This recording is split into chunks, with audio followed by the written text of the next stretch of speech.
cunoștinței.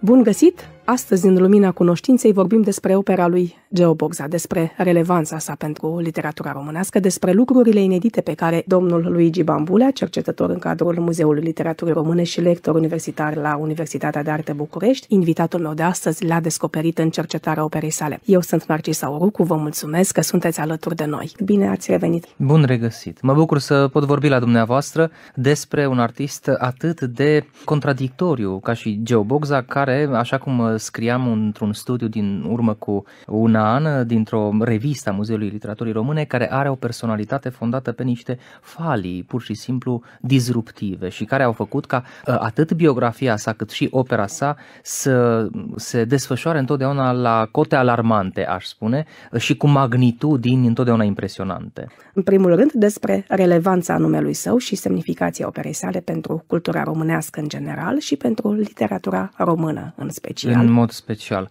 Dacă este să debutăm în dialogul nostru cu o apreciere generală privitoare la relevanța lui Bogza, atunci trebuie de la început să spunem faptul că el a fost considerat ca un caz cu totul special încă de la debut. Și nu doar pentru faptul că s-a diferențiat în raport cu congenerii săi prin aceea că a făcut literatură de avangardă. Din totdeauna și de la bun început, Geo Bogza a avut un chip foarte original. Și s-a remarcat asta încă din interbelic, pentru ca ulterior unii cercetători să poată să probeze astfel de evaluări și de aprecieri și să evidențieze modul în care Geo Bogza și-a definit portretul exterior, dar care la bază de fapt era un portret foarte adânc, abisal aș spune, care l-a făcut, l-a determinat să-și croiască destinul așa cum a făcut-o. El a fost întreaga lui existență urmărit de fantasma propriei figuri, pe care tot a încercat să o realizeze în imediat și de aceea vreau să vă spun că nu sunt primul sau cu atât mai puțin singurul care a descoperit lucruri subtile sau profunde privitoare la Geo Bogza. Există o amplă bibliografie consacrată atât avangardei românești, cât și lui Geo Bogza în mod special, apoi atât avangardei plastice românești, cât și avangardei literare. Dacă ar fi să-l menționăm fie și numai pe academicianul Ion Pop, care mi-a fost și dască la Facultatea de Litere la Cluj-Napoca și care a găzduit în revista pe care o coordonează, Caietele Avangardei, acest studiu, prim studiu al meu, amplu și prețios pe undeva și ambițios, consacrat lui Bogza. Dacă ar fi să-l menționăm doar pe Ion Pop, care încă de la sfârșitul anilor 60 s-a remarcat drept cercetător al avangardei și a readus în discuție acest fenomen foarte interesant în ciuda faptului că este din multe puncte de vedere și contradictoriu, al avangardei artistice, al avangardei literare. Se întâmplă însă, e adevărat că între timp am consacrat un doctorat în studii vizuale, în istoria artei, fenomenului avangardist, cu precădere de data aceasta avangardei plastice, dar întrucât am încercat să furnizez o teorie avangardei, m-am ocupat în mod asidu și de avangarda literară și de fapt de cadrele generale de definire ale fenomenului avangardist, întrucât deci între timp am studiat și într-un cadru instituțional avangarda, m-am apropiat de Geo Bogza cu niște instrumente. Și s-a întâmplat și faptul că am descoperit în arhiva, în patrimoniul Muzeului Național al Literaturii Române, unde funcționez ca cercetător, un frumos fond de documente bogziene, desigur olografe originale și unele dintre ele sau multe dintre ele inedite. Și așa se face că am descoperit lucruri excepționale și pe care aș vrea să le împărtășesc cu dumneavoastră. Imediat vom ajunge și acolo, dar nu am punctat niciodată de ce v-ați apucat de Geo Bogza. Ca întotdeauna, poate opțiunile noastre oficiale, publice sau, să spunem așa, serioase, au la bază nu instincte mai puțin serioase, dar pot avea la bază alegeri care țin de ordinul biografiei, al accidentului biografic. Se întâmplă, și încerc să dozez și să cuantific informația împărtășibilă public, se întâmplă faptul că o persoană extrem de dragă mie era extrem de apropiată de Geo Bogza, eu însumi, după aceea, că textul nostru favorit era Ioana Maria, un poem cu totul admirabil al lui Geo Bogza și prin care Geo Bogza părăsește în 1937 mișcarea de avangardă, este, dacă vreți, emblema reorientării lui către un fel de sinteză între avangardă și modernism, nu fără unele inflexiuni romane romantice. Această persoană, părăsindu-ne mult prea repede, a lăsat, printre alte moșteniri spirituale, ca să spun așa, și această preocupare pentru figura lui Geo Bogza, care înainte mă interesa destul de puțin, și din unele prejudecăți culturale, intelectuale. Am, desigur, dorit să am ediția Princeps a volumului Ioana Maria, care este absurd de negăsit astăzi, pentru că a fost publicată în 120 de exemplare în 1937, și atunci când am văzut că se poate cumpăra volumul acesta la un anticariat cunoscut bucureștean, nu am ezitat, în ciuda faptului că era oferit publicului contra unei sume de ordinul unui salariu. De aici vedeți, deci, un atașament inițial afectiv, de care nu mă jenez absolut deloc, ci dimpotrivă pe care îl împărtășesc, măcar pentru a încuraja pe mai tinerii mei colegi să își urmeze uneori și glasul inimii, nu doar glasul rațiunii, și să nu dea întotdeauna curs exclusiv proiectelor instituționale sau impuse instituțional. Să-și aleagă și ei proiectele, autorii, temele care se întâmplă să îi preocupe, adică să îi ocupe în avans. Puneți cratima între pre și ocupe, să-și aleagă temele care au ales. Și am simțit că am fost cumva ales în acest sens, pentru că după aceea am recuperat de pe piață mai multe documente Bogza pierdute, răsfirate în anii 90, după stingerea sa, după trecerea sa la cele veșnice, și am ajuns inclusiv în cutare orășel sau sat din județul Iași ca să recuperez de la colecționari privați caiete care au aparținut lui Bogza din atelierul lui de lucru, chiar caietele elevului Bogza la marină din anii 20 și multe alte documente semnificative, importante, iar apoi m-am ocupat, desigur, sistematic ca cercetător. Pentru că sistematic ați lucrat, măcar punctual și noi să trecem în discuție câteva dintre aceste aspecte inedite care îl fac special și relevant pentru literatura românească.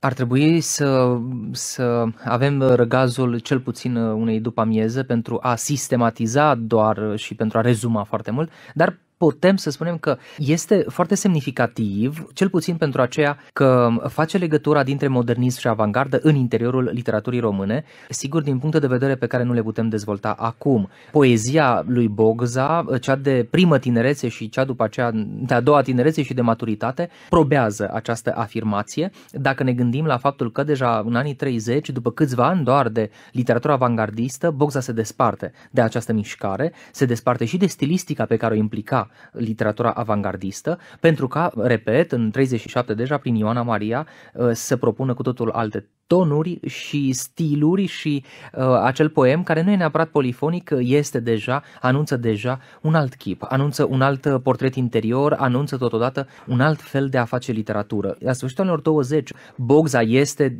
pur și simplu exponentul, dacă vreți, literaturii de frondă. El continua într-o anumită măsură o frondă deja lansată în cultura română de Urmuz, de Ionesco, și poate că în alt plan decât cel al literaturii ar trebui să-l cităm și pe Cioran. Deci venea în siajul și în continuitatea Arghezi însuși a unei literaturi care deja era non-conformistă. Însă el radicaliza stilistic această frondă literară și nu radicaliza doar stilistic, ci și existențial. Bun, nici Urmuz nu este departe de asta, dacă ne gândim și la sfârșitul lui tragic, la sinuciderea în cele din urmă a sa, suicid care a urmărit și pe alți autori de avangardă, și Bogza însuși în tinerețe n-aș spune a cochetat cu ideea de suicid, ci a fost urmărit o vreme de această variantă la rezolvarea tuturor conturilor cu realitatea, o realitate întotdeauna, și aici ajungem la ceva esențial pentru Geo Bogza, întotdeauna în decalaj în raport cu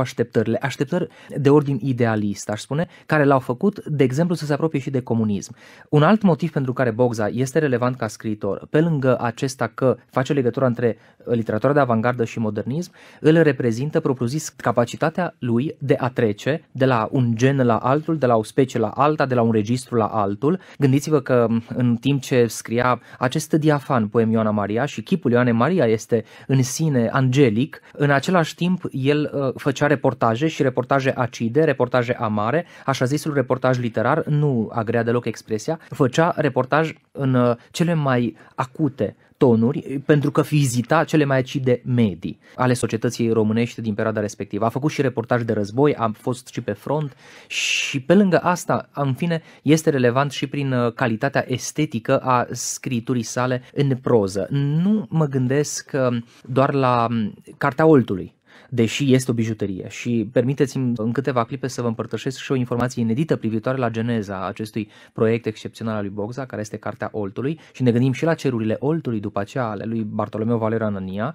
dar mă gândesc acum și la proza lui scurtă, mă gândesc la moartea lui Iacob Bonisia, care a fost și ecranizată și care se vede, nu, e cu ochiul liber faptul că are la bază un text excepțional. Filmul, mă refer, este evident de o calitate, era foarte greu să ratezi cinematografic acel film, având în vedere calitatea textului care stătea la bază. Dacă este să vorbim despre Cartea Oltului, trebuie să spunem că nu este o carte de reportaj sau de memorialistică de călătorie, nu este vorba de peisagistică, așa cum s-a predat foarte mulți ani la școală. Cartea Oltului, și nu mi este foarte greu să demonstrez asta, și s-a observat și lasă el însuși la vedere indicii, cu cele 7 trepte ale Oltului de devenire, este de fapt o Bildungsreise, cum spun nemții, este o călătorie de inițiere formativă și este propriul chip acolo pus în dialogul cu frumosul dialog, și trimit la această carte cu Diana Turconi din anii 90, când el era deja nonagenar și dialogul se încheie cu ziua în care el nu mai poate răspunde întrebărilor. În acest dialog el face referire nu odată la capacitatea modelatoare a fenomenelor naturii și a elementelor naturii asupra personalității sale.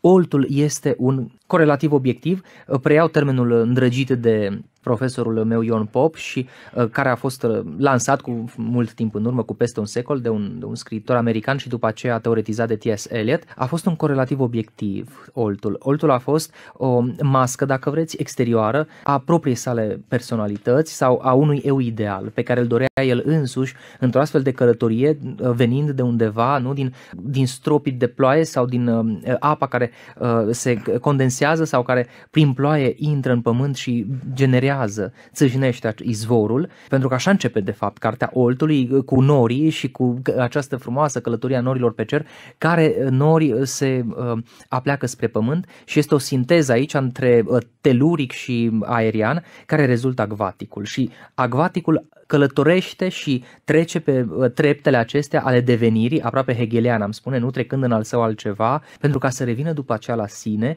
din tot această călătorie dificilă, să revină la sine într-o manieră împlinirii ultime, a maturității.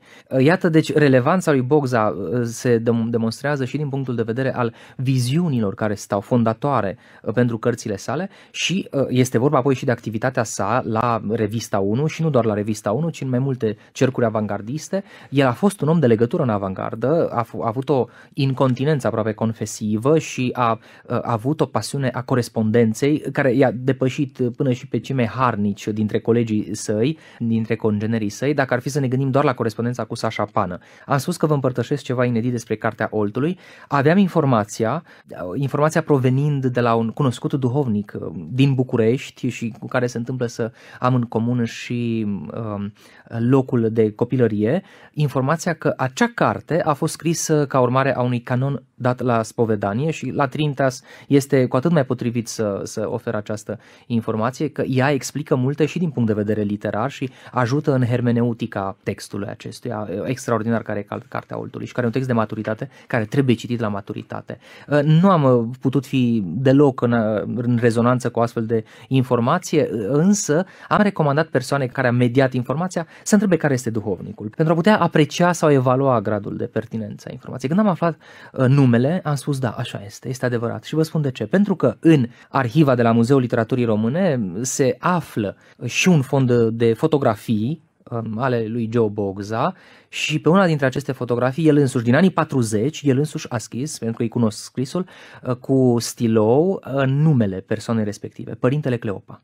Și trebuie să recunoaștem că este cumva, adică, impresionant să citești din această perspectivă Cartea Oltului și te întrebi dacă o personalitate care a scris literatura de avangardă, o literatură aproape pur și simplu necitabilă în acest spațiu radiofonic și cultural și spiritual, o persoană care după aceea a avut opțiuni comuniste și leniniste explicite, nu staliniste, dar leniniste explicite, o persoană care a avut carieră în timpul comunismului, în ani în care unii intelectuali nu numai că, nu doar că erau excluși din academie sau din posturile din învățământ, din învățământul superior, dar ajungeau în închisori la Canal sau unii dintre ei au și murit acolo, nu? Alexandru Lapedatu și alții, Gheorghe Brătianu și așa mai departe. O astfel de persoană, totuși, iată, în interiorul ei trăiește mult mai dramatic decât ar părea epoca. Și nu doar epoca. Permiteți-mi să zic câteva lucruri și despre relația lui cu comunismul. Relația cu comunismul care ar fi confortabil, nu, să fie abordată în termeni intransigenți. Pur și simplu, comunismul este un sistem politic și ideologic care în România a fost condamnat public de către președintele statului, indiferent care este numele acestuia, în Parlament. Comunismul este în sine un proiect criminal. Vedem noi urmările comunismului. Vedem noi înșine aceste urmări. De la mentalitate și... De la mentalitate și coborând pe firul timpului să ajungem la crima propriu-zisă și la enorma, nu, la culpa imensă pe care comunismul din întreaga lume o are, dacă ar fi să ne gândim doar la cele 40 de milioane de victime ale lui Stalin, și nu mă gândesc decât la Stalin, ca să nu mai spunem nimic de restul lumii și de restul dictatorilor și de restul dictaturilor. Ei bine, iată cum a trăit și iată cât trebuie să nuanțăm pentru a înțelege ce s-a întâmplat în sufletul unui individ care trăiește această epocă într-un mod care îl contorsionează. Geo Bogza, la sfârșitul anilor 60, intră în dizidență, nu subscrie sub nicio formă regimului naționalist ceaușist, nu are niciun fel de simț al umorului pentru felul în care evoluează situația în România în anii 70 și în anii 80 și sfârșește la sfârșitul anilor 80 prin a semna o scrisoare publică de adeziune cu dizidentul politic Mircea Dinescu. Este același Geo Bogza care, la întrebarea Dianei Turconi ce ați scrie pe mormântul comunismului,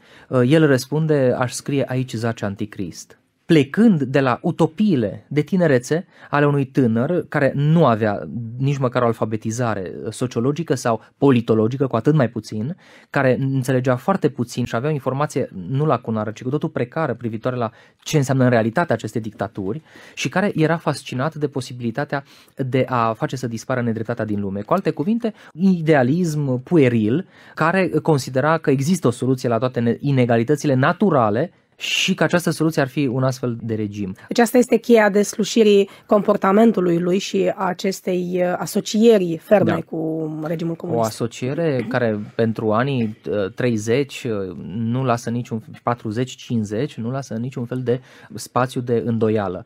Vreau să vă spun că el a și vizitat meridianele sovietice, este titlul unei cărți a lui, Meridiane sovietice. A făcut un portret delirant al lui Mao Zedong pe care l-a văzut și în apropierea căruia a fost, la Muzeul Literaturii se află și un raport al vizitei sale în China și avem și mărturia literară, ca reportaj pe care el a publicat-o ca urmare a acestei vizite. Sunt texte ale lui, repet, care nu lasă loc pentru semne de întrebare, însă eu vreau să pun în vedere celor care ne urmăresc faptul că nu trebuie judecat, evaluat un caz, un destin, decât în totalitatea sa. Deci privind în sinteză acest destin. Nu vreau să-l disculp pentru unele opțiuni. Nu asta este interesul meu. Nu m-am îndrăgostit naiv de obiectul de cercetare. Ceea ce vreau să spun este că nu știu dacă este datoria unui cercetător să unilateralizeze ceea ce nu a fost unilateral, adică destinul acesta atât de febril al unui individ care, după propria expresie, a ajuns să își sfarme singur și să-și refacă de câteva ori în viață coloana vertebrală. Pentru că vorbim despre destin, vorbim despre biografia unui autor care poate influența opera lui. Într-o altă emisiune ne-ați convins că poezia figurează lumea și nu experiențele personale ale unui poet. Aș vrea să argumentați în acest caz dacă biografia lui Geo Bogza este relevantă în înțelegerea operei. Da, este cu totul relevantă. În general este relevantă și nu în cheia sociologismului vulgar, nici al biografismului. Suntem după epoca Sainte-Beuve și l-am citit, nu, cu toții pe Proust, care se manifestă împotriva contra lui Sainte-Beuve și care a tras atenția încă de la începutul secolului 20 și nu este primul și nici singurul care a făcut-o, că nu trebuie să citim operele din perspectiva imediatului biografic. Cu toate acestea, există un tip de hermeneutică a destinului care mediază liază și care găsește, sau poate mai corect să spun filierele dintre biografie și operă. Bună oară, poemul Ioana Maria, pe care deja l-am menționat, deși pare atât de mult o emanație a spiritului tânărului Bogza, e în realitate la bază o scrisoare pe care de asemenea am descoperit în acest fond de manuscrise, un fond de manuscrise pe care eu tot îl promovez, dar care în realitate nu este foarte accesibil și vă rog să-mi permite să fac această apreciere public, pentru că patrimoniul de la Muzeul Național al Literaturii Române ar trebui cercetat de o echipă de cel puțin 20 de cercetători. Și în condițiile acestea, nemulțumirea mea vizează faptul că și patrimoniul Bogza este gestionat defectuos, dar și alte patrimonii ale unor scriitori excepționali, cum este bună oară criticul Mircea Scarlat, al cărui fond de documente rămâne necercetat dintr-un același motiv. Adesea, vedeți, în instituțiile noastre se află în poziții importante oameni care nu au știința, capacitatea și discernământul și, ce să mai spun, vizionarismul de a construi proiecte. Și asta ne lipsește. Vorbim de proiecte de țară, dar noi nu avem nici măcar proiecte serioase de instituție. Dar pentru a reveni, și nu pot decât să vă mulțumesc că mi-a oferit spațiu în acest sens, le împărtășesc ascultătorilor noștri că adesea, cu foarte mult cost de energie interioară, ajung să cercetezi și să mediezi către public adevăruri de foarte mare interes. Și aici, în cazul acesta, de interes științific, însă nu doar științific. Când m-ați întrebat care e relevanța lui Bogza, să știți că relevanța lui este și una de ordin, să spunem, mai general, nu doar cultural și intelectual, de ordin moral, dar în sensul eticii, nu al moralei private, de ordinul eticii colective. Destinul acesta frânt, efectiv, și el însuși a admis această contorsionarea propriei biografii, destinul acesta frânt poate servi drept exemplu. Exemplu pentru ceea ce este înțelept și ceea ce nu este înțelept să faci, pentru ceea ce este dezirabil sau indezirabil, pentru opțiuni pe care trebuie să le faci într-un anumit moment al vieții sau în altul, bună oară, opțiunile ideologice și politice care ar trebui lăsate pentru maturitate, nu pentru vârstele fragede, ușor de manipulat. În fine, ca să revin, biografia lui Bogza este relevantă pentru opera lui, exemplificându-vă cu faptul că poemul Ioana Maria este la bază o scrisoare. Joe Bogza, suferind în anii 30, după Mada Hulda, s-a publicat și corespondența cu sora lui Sașa Pană, de care a fost îndrăgostit. E adevărat că, s-a publicat corespondența cu ea, dar în patrimoniul Muzeului Literaturii se află o scrisoare care nu are destinatar cunoscut, care este mai târzie, mai aproape de noi, deci e ulterioară cu vreo câțiva ani corespondenței cu Mada Hulda, sora lui Sașa Pană, și în care Bogza edulcorează de biografie, adică de elementele acestea conjuncturale ale relației lui cu această tânără, edulcorează corespondența și imaginează o corespondență cu un adresant ideal, cu un destinatar ideal. Pentru ca un pas mai departe să scrie Ioana Maria, textul acesta, regăsindu-se în Ioana Maria, în poemul acesta absolut minunat, regăsindu-se sintagme din scrisoarea aceasta de 60 de pagini pe care eu am identificat-o ca atare și pe care am studiat-o. Ioana Maria, ca să și cităm din text, fiindcă este bizar să vorbești despre un poet fără să citezi deloc din arta lui. Ioana Maria, tu ești acum departe, tu ai vrut întotdeauna să fii departe, Ioana Maria.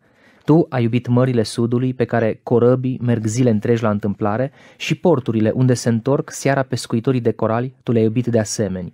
Munți acoperiți de zăpezi, insule, păduri și orașe necunoscute, tot ce n-a fost aici și a fost departe, tu ai iubit, și depărtările au fost în tine ca niște harfe și au cântat toate cântecele pământului și ale mărilor, cântece pentru călători, pentru corăbieri, pentru pescuitorii de corali, pentru toți oamenii care trăiesc, visează și mor departe, și niciun cântec pentru depărtarea stelară din privirile mele, când mă uitam la tine și îți spuneam: Ioana Maria, ești cea mai frumoasă floare din lume. Dacă am ezitat puțin la unul dintre versuri, este pentru că am recunoscut diferența față de versiunea finală a poemului. Bogza și-a revizuit după niște ani textul și a făcut această eroare să revină asupra textelor de tinerețe și să le republice într-o formă updatată, ca să spunem așa. În volumul Orion, poemul Ioana Maria are o formă ușor modificată față de originalul din 1937, din care eu am citat acum. E relevantă biografia pentru el, pentru că, iată, în Cartea Oltului își pune de fapt propria ființă, propria persoană. Este relevantă fiindcă citim în spatele inegalei literaturi pe care l-a scris-o, pentru că ceea ce scrie el în volumele de eseuri și de reflexii și care aduc la un loc textele lui publicate în Contemporanul și în alte ziare sau reviste din epocă, sunt texte de o calitate îndoielnică. Inegalitatea acestor texte sunt reflexia exterioară tocmai a unei deveniri nu întotdeauna fericite a propriului său spirit. Opera este, în cazul acesta, seismograful unui destin. Și atunci noi cum îl percepem? Mai bun poet? Mai bun prozator? Ce ar trebui să știe ascultătorii noștri? Dumneavoastră aveți o expertiză acum deja. Cititorii, aș vrea să spun acum, trebuie să știe că volumul de poeme, placheta de poeme, eu am chiar șpaltul și originalul acestui volumul de poeme din 44, sper că din 44 sau 45, Cântec de revoltă, de dragoste și moarte, este unul dintre cele mai puternice texte scrise în poezia românească și este absolut ireproșabil și pe acesta. L-are corectat, dar rămâne de un vizionarism și de o tensiune cu totul irepetabile. Trebuie să mai știe că apoi în proză, în Cartea Oltului, atinge o poezie a expresiei nu epice, pentru că nu există acțiune acolo. Acolo există confesiune. Atinge un nivel de poeticitate al limbajului care consună cu rezonanțele noastre interioare și nu poți să spui decât că acolo actul literar e realmente de excepție. Pot să spun că unele reportaje, chiar dacă încheie neo-caragialiană combinată cu urmuz, de tipul, vedeți, reportajului de la Mizil, unde el surprinde nu doar banalul, ci de-a dreptul rizibilul și grotescul existenței cotidiene, sau după aceea diferitele reportaje despre viața minerilor, despre viața înainte de Ide Sârbu, despre mineri, să nu uităm că a scris Geo Bogza, în diferitele medii literare, medii adică mijloace literare în care el s-a exprimat, Geo Bogza a atins, nu în tot ceea ce a creat, și chiar și în corespondență, a atins în momentele lui fericite, fie sublimul, fie tragicul. Nu vreau să folosesc cuvinte mari și să pun la lucru categorii estetice pentru unii datate, depășite, demodate, dar pur și simplu așa se numește acest tip de experiență existențială, precum cel din Cântecul de revoltă, de dragoste și moarte, se numește experiență tragică a vieții, ca să mă refer acum și la celebra cartea lui, sau mai puțin celebra, dar pentru mine este, a lui Dede Roșca. Apoi găsește și tonurile sublimului, v-am spus de pildă când privește modul în care din aer și din întâlnirea elementelor se naște Oltul, care nu e altul decât el însuși și era firesc pe undeva să se asocieze cu un râu, câtă vreme tatăl său a fost marinar și fratele său, nu, Radu Tudoran, dar vreau să vă spun că el este și fratele lui Alexandru Bogza, asta e mai puțin cunoscut, care este mai nou recuperat de către cercetătorii în filosofie și care a furnizat un sistem filozofic ce pleacă de la fundamente muzicale. Gândiți-vă la experiența pitagoreică a muzicii sferelor și veniți după aceea pe linia esteticii idealiste germane și a gândirii matematice a muzicii. Deci sistemul filozofic al lui Alexandru Bogza, care a fost prefațat de către Constantin Noica, și cuvintele din finalul prefeței lui Noica, la care îi trimit acum pe cei care ne urmăresc, sunt de o elocvență totală. Noica îl consideră unul dintre puținii oameni creatori de astfel de sistem filozofic. Deci nu doar Noica, și Blaga au dat sistem filozofic, în mod ciudat, iată și fratele lui Geo Bogza. Revenind, destinul acesta începe tumultuos, ca al râului Olt, începe și în anii 30, sfârșit de ani 20 și începând de ani 30, cu experiențe tulburătoare pentru el.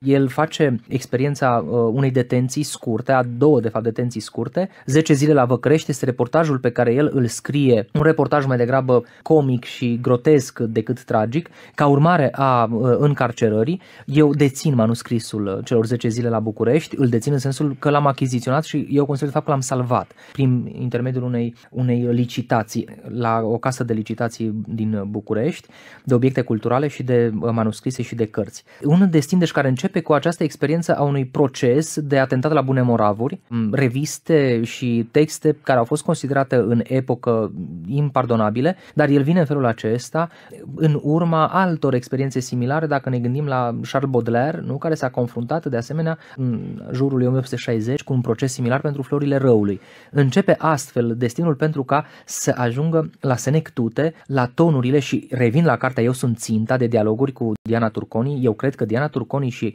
Geo Bogza au furnizat una dintre cele mai bune cărți de dialoguri din cultura română și din alte culturi, pentru că am citit foarte multe cărți de dialoguri, la fel cum am citit multă memorialistică și jurnale. Sunt pasionat de literatura confesivă, fiindcă acolo poți să faci hermeneutică destinală, chiar dacă acum n-am timp să explic acest și iconografie speculativă. Știu că ați avut o conferință săptămâna asta la Bistrița și Așa poate este. altădată vom insista asupra acestui aspect. Chiar părintele poet Ioan Pintea este cel care m-a invitat și a fost gazda mea acolo și îmi face plăcere să-l menționez. Mai recităm un poem pe final? Mai recităm, voiam să vă invit să facem un final acum. Dumneavoastră îl veți găsi potrivit în rostirea acestor versuri sau poate și alte cuvinte pentru ascultătorii noștri. Inscripție majoră de Geo Bogza cu un moto din Walt Whitman. Din noianul clocotitorului ocean, o picătură a venit gingaș spre mine și mi-a șoptit: te iubesc, în curând noi mai fi. Acesta e motoul. Pentru că neguri încearcă să lipsească de surâsul tău izvoarele, mestecenii, căprioarele, iar spiritul meu purul este potrivnic absurdului, orice chip ar fi să îmbrace. De dragul tău, primejduită iasomie, am să cobor în mine însumi până la adâncimi în care n-am ajuns niciodată. Pentru că pașii te-au adus spre mine pe când din întuneric îți căutai calea spre lumină, purtând în ochi nestrămutata dorință de a fi asupra deznădejdii învingătoare. Credincios și inflexibil, am să cobor în mine însumi până la treapta marilor transmutații, până acolo unde vii mor și morți învie, cu același țipăt de uimire, în oceanul fără sfârșit al iubirii, în apa lui să-ți spăl umerii și părul de intolerabila amenințare a neantului, lăsând să biruie în surâsul tău izvoarele, mestecenii, căprioarele. Vă mulțumesc că ați fost astăzi la noi și vă mai aștept și altă dată. Cu mult drag! Doamnelor și domnilor, aceasta a fost ediția de astăzi a emisiunii Lumina Cunoștinței, în care am vorbit despre Geo Bogza, despre relevanța operei sale pentru literatura românească, împreună cu invitatul meu, cercetătorul Luigi Bambulea, lector universitar la Universitatea de Artă din București. Eu sunt Narcisa Urucu, vă mulțumesc pentru atenție și vă doresc un sfârșit de săptămână liniștit. Pe curând!